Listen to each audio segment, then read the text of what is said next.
Momen emak-emak lewati jalan cor yang masih basah, warga tak ada yang berani tegur. Tengah ramai detik-detik video yang menarasikan momen saat dua orang emak-emak terpantau melewati jalan cor yang masih basah. Hal itu kini ramai usai diunggah di sosial media, salah satunya akun Instagram @lambeturah pada Jumat, 20 Juni 2025. Viral emak-emak lewati jalan yang baru dicor, tuai hujatan netizen, tulis keterangan pada unggahan.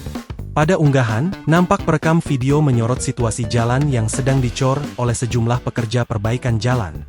Terlihat pada video, dua orang emak-emak terpantau tengah melewati jalan cor yang masih basah tersebut di kawasan permukiman. Keduanya nampak melangkah dengan santai di pinggir jalan dengan hati-hati. Meski kondisi jalan masih basah dan sudah diberi tanda larangan, keduanya tetap melintas. Warga sekitar pun hanya bisa menyaksikan tanpa ada yang berani menegur. Disebutkan jika jalan ini merupakan jalan satu-satunya sehingga kedua emak-emak itu terpaksa harus melewati jalan cor yang belum kering tersebut.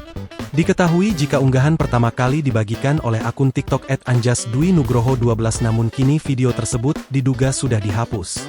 Hingga berita ini dimuat, belum diketahui waktu dan lokasi kejadian pada video yang kini viral.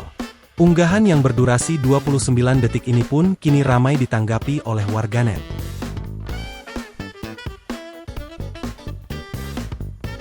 Download Tribun X sekarang, menghadirkan lokal menjadi Indonesia.